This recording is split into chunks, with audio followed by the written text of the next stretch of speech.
삶으로 다시 떠오르기 중에서 지은이 에크하르트 톨레. 잃어버린 반지. 영적인 문제에 대한 상담가로서 사람들을 만나던 시기에 나는 일주일에 2번씩 어느 여성 암 환자를 찾아가곤 했다.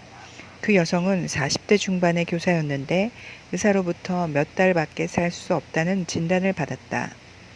나는 그녀를 방문해서 몇 마디 말을 나눌 때도 있었지만 침묵을 지키며 다만 함께 앉아 있을 때가 많았다. 그때 그녀는 처음으로 바쁜 교사 시절에는 존재하는지조차 알지 못했던 내면의 침묵을 발견할 수 있었다. 그런데 어느 날 방문하니 그녀는 몹시 낙담하고 화가 나 있었다. 무슨 일이 있었나요? 라고 묻자 다이아몬드 반지가 없어졌다고 했다. 금전적인 가치도 있는 것이지만 중요한 추억이 담긴 물건이었다. 분명 매일 반나절씩 간병하러 오는 여성이 훔친 것이 틀림없다고 그녀는 말했다. 환자에게 어떻게 그토록 냉정하고 무자비한 짓을 할 수 있는지 그녀는 이해할 수 없어 했다. 그리고 그 여성에게 캐 물어야 할지 아니면 곧바로 경찰에 알리는 편이 나을지 내 의견을 구했다. 나는 그녀에게 어떻게 하라고 말해줄 수는 없지만 그녀의 삶에 이 시점에서 반지든 다른 어떤 물건이든 그것이 과연 얼마나 중요한 것인가를 생각해 보라고 조언했다. 그녀는 말했다. 당신은 이해하지 못해요. 그건 할머니가 물려주신 반지예요. 매일 끼고 있었는데 병에 걸리고 나서는 손가락이 부어서 낄 수 없게 되었어요. 그건 단순한 반지가 아니에요. 내가 어떻게 당황하지 않을 수 있겠어요. 그녀의 즉각적인 반응과 분노, 자기 방어적인 태도는 그녀가 아직 내면을 들여다볼 만큼 충분히 현재의 순간에 있지 않으며 일어난 사건과 자신의 반응을 분리시켜 그 둘 다를 관찰하는 수준에 이르지 못했음을 보여주었다. 분노와 자기 방어는 여전히 에고가 그녀를 통해 말하고 있다는 신호였다. 내가 말했다. 그럼 몇 가지 질문을 하겠습니다. 곧바로 대답하지 않아도 되니까 당신 안에서 그 대답을 찾을 수 있는지 한번 살펴보시기 바랍니다. 각각의 질문을 한 후에 잠깐씩 멈추겠습니다. 대답이 떠오른다고 해서 그 대답이 반드시 말의 형태로 올 필요는 없습니다. 그녀는 들을 준비가 되었다고 말했다. 내가 물었다.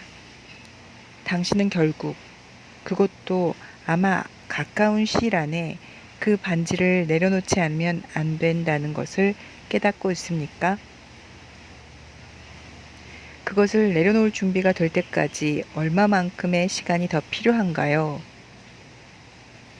그것을 내려놓으면 자신이 더 작아지나요? 그 손실로 인해서 당신의 존재가 줄어드나요? 마지막 질문 후에 몇 분간의 침묵이 흘렀다. 그녀가 다시 말을 시작했을 때 그녀의 얼굴에는 미소가 떠올라 있었다. 그녀는 평화를 되찾은 듯 보였다. 마지막 질문이 나로 하여금 중요한 무엇인가를 깨닫게 했어요. 먼저 내 마음에게 그 답을 물었어요. 마음이 말하더군요. 맞아. 당연히 나는 작아졌지. 그래서 다시 한번 그 질문을 했어요. 나는 정말로 줄어들었나? 이번에는 생각으로 대답을 찾지 않고 느껴보려고 했어요. 그러자 갑자기 나 자신의 순수한 있음, being을 느낄 수 있었어요. 그렇게 느낀 적은 처음이었어요.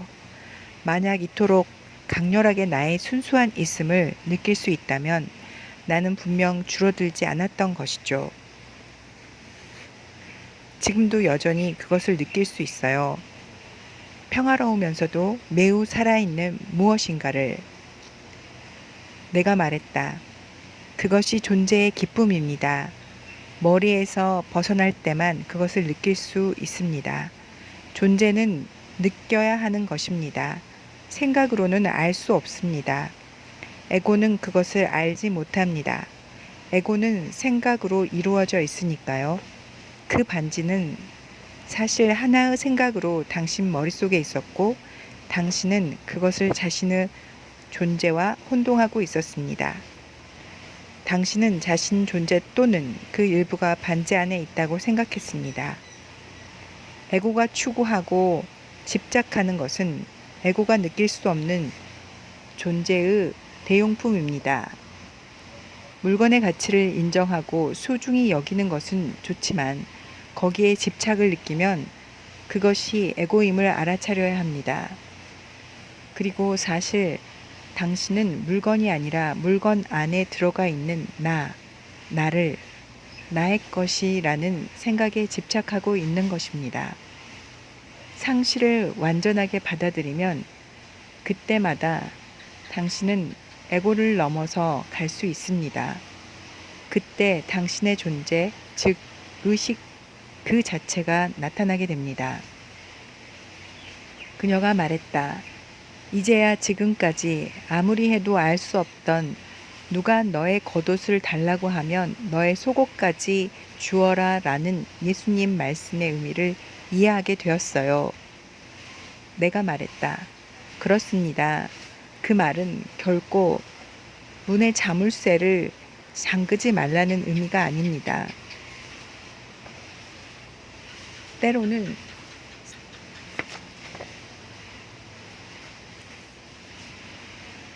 때로는 사물을 내려놓는 것이 지키거나 매달리는 것보다 훨씬 강력한 힘이라는 뜻입니다. 신체가 점점 쇠약해져 간 마지막 주 동안 그녀는 마치 안에서부터 빛이 비쳐나오는 것처럼 더욱더 빛이 났다. 그녀는 사람들에게 자신의 소유물 대부분을 나누어 주었으며 그 중에는 반지를 훔쳤다고 의심한 여성도 있었다.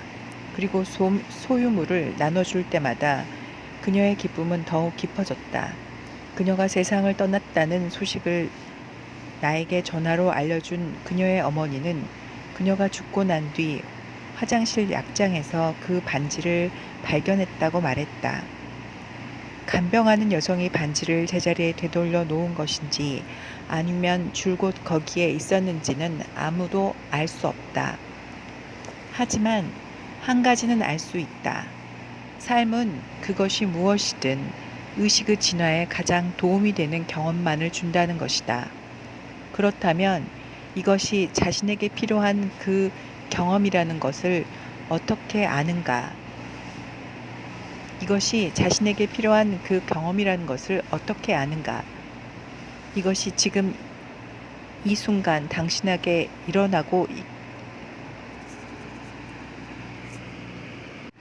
이것이 지금 이 순간 당신에게 일어나고 있는 경험이기 때문이다. 그러면 자신의 소유물에 자부심을 갖거나 자기보다 더 많이 가진 사람에 대해 분한 감정을 갖는 것은 잘못된 일인가?